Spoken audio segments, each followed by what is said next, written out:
So I feel I should preface this video with not being a fan of a thing doesn't automatically necessarily equate to a dislike of a thing.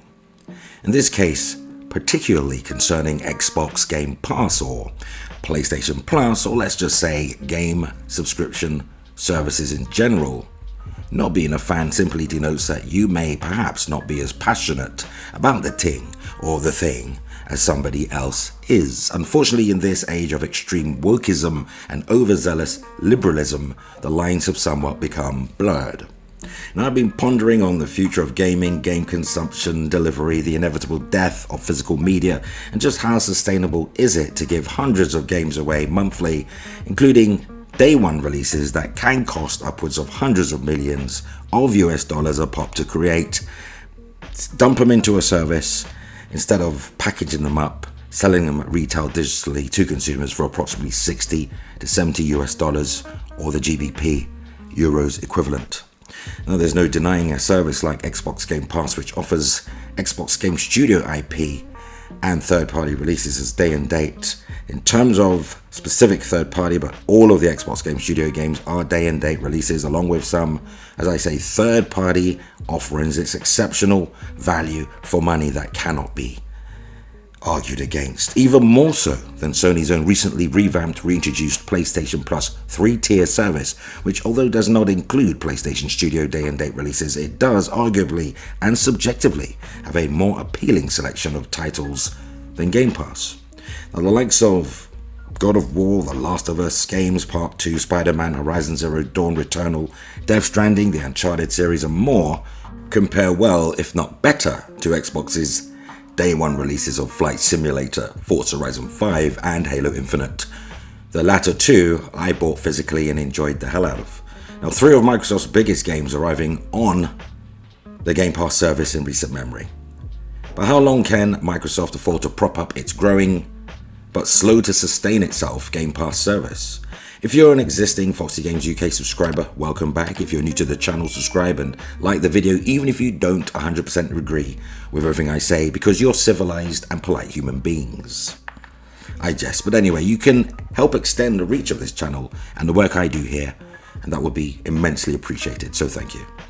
So okay, enough of the self-promotion already. The question is, does Xbox Game Pass make enough money? Does it bring in enough revenue to stand on its own in its current form, and will it ever? Well, the answer is no, and here's why. Source via shatnews.com and gamespot.com. As per usual, all links are available in the description for your own perusal. So Xbox gaming revenue and PlayStation's revenue fell, but we're talking about Game Pass here because of the day one content, but Xbox gaming revenue fell 7% during Microsoft's Q4 2022, despite Game Pass growth. While Xbox gaming revenue has fallen, this is not necessarily because of Game Pass, purely because we don't have the data, the context, as Microsoft offers very little in information. But this was posted July 26th of this year. Now, as part of the tech giant's Q4 2022 earnings, gaming revenue has fallen by 259 million US dollars, which is 7%, due to the decrease in sales on Xbox hardware and content, because Microsoft is very slow to release games. Now, as noted on the Microsoft Q4 2022 earnings report, Xbox's gaming revenue has taken a specific dip in hardware sales, and revenue on that end has fallen by 11%, as sales of the Xbox Series X and S appear to have slowed in spite of mass availability. Now, the shortage seems to have come to a halt. It's dissipated for Microsoft, at least on Microsoft's end. Now, on top of that, content and services revenue is down by 6%, and that's due to lower engagement hours, which is quite remarkable actually, because all those games accessible on Game Pass for a low fee, you'd expect the engagement to go up, but it's lower. So lower engagement hours and lackluster monetization across both first and third-party titles, which might go to some way to explaining why Xbox Game Pass services on the surface of things may look like it's underperformed, but that is not the case, because the takeaway is Xbox Game Pass is actually bringing money in, just not enough money to stand on its own 2 feet.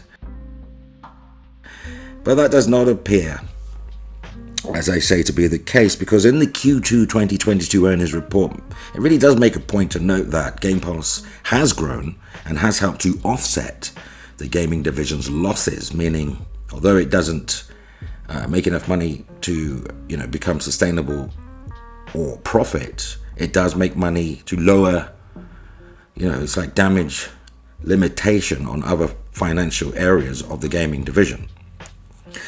But this may be a double-edged sword, according to the article, as a massive Game Pass library does not leave much incentive for the consumer to spend money. Well, anywhere in the Xbox sphere, really.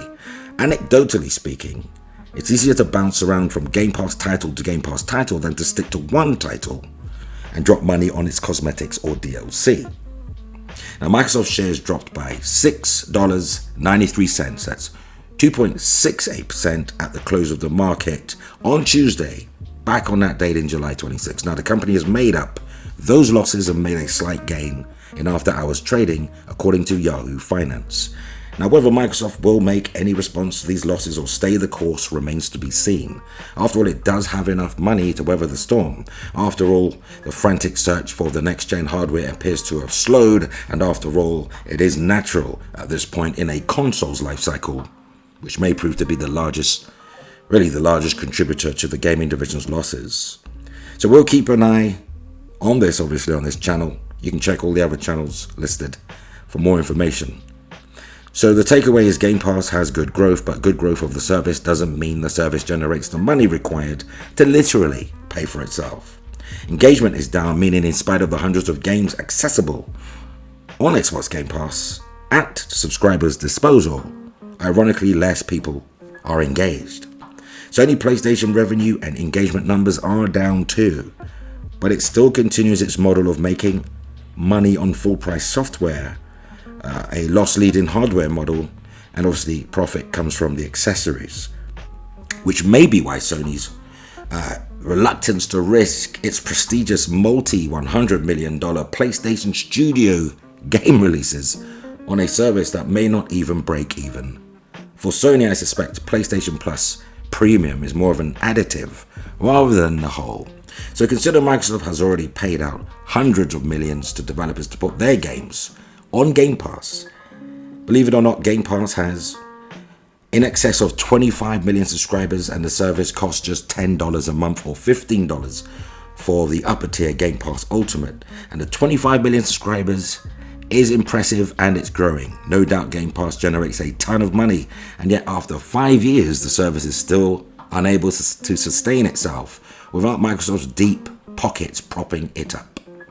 Xbox Phil Spencer recently stated that Xbox is not using Game Pass to squeeze out other release models like the traditional retail model or free-to-play games, among other categories. They can all coexist, said Spencer, though how this all shakes out in the end does remain to be seen. Now, Microsoft has paid out more than $2.5 billion to just indie developers alone since its inception. Now, with a library of around 3,000 games on ID at Xbox and $2.5 billion in payments to those developers, that's around a whopping $830,000 per game. That is what Microsoft is paying out on average. There is no doubt that some games have generated much more than this average, and others have made significantly less, but Microsoft doesn't provide, as I say, enough context to make a determination. So clearly from the numbers, the biggest risk is being taken by Microsoft itself, but it can afford to do so because the developers really can create games at a lower risk. Even if the game doesn't do great on Game Pass, it's still Microsoft paid for it. Now, the consumer gets great value in accessing those games, but it's not sustainable for Xbox long term, which is why it is my belief Microsoft is going to have to make significant changes in how it delivers its Game Pass service in the future. You may not like what I just said, but you've made it this far, so you can at least hear me out on this. This is in no way a knock on Game Pass or Microsoft, but let's be honest, the service bleeds more money than it injects, and it's only quote-unquote sustainable at this moment due to Microsoft's extensively rich cash vault. The company is worth trillions. Had either Sony or Nintendo started Game Pass, I honestly believe it would have been terminated by now. Even Google were not brute stubborn enough to keep throwing billions of dollars at Stadia, and Google are a tech leviathan. I just do not see Game Pass, at least in its current form, its current iteration, lasting the distance. The reality is, eventually Xbox will have to make some pretty drastic changes, as I say, to the service, even if some will not like it. Now, one change, for instance, it's just an idea, one such change would be definitely expect a Game Pass price hike by fiscal 2024. How much more, I do not know, but it will happen out of necessity, that I can tell you. And I predict day one Game Pass releases will be removed from current tiers or reduced, and a third, more expensive tier will need to be introduced. So here are the three tiers that I envisage for Xbox Game Pass. So you'll have a standard Game Pass with pre-existing releases only. Game Pass Ultimate, you'll get standard plus Xbox Live. And the third tier will be Game Pass Elite, which includes Ultimate and all the day one releases at variable pricing. I can see obviously the Elite package costing more than $20 a month, definitely. And it sounds a little like Sony's PlayStation Plus 3-tier system, doesn't it? Only, well, there's day one exclusives. Though what say you? Let's continue the discussion cordially in the comments. Go ahead, sound off. Let me know what you think, share your thoughts and opinion on today's news, as that brings us to the end of the video. But subscribe for more gaming news, rumor and speculation. Hit the like button and yes, hit that notification bell so we don't miss each other. And you can help Foxy Games UK reach more gamers, so feel free to share the video. You may also want to really consider supporting Foxy Games UK via Patreon because, well, we're like family now. So thank you. And you can find a link in the video description. But that concludes our time together today. Thanks for hanging out with me on this Monday. Until next time, play games, not corporations.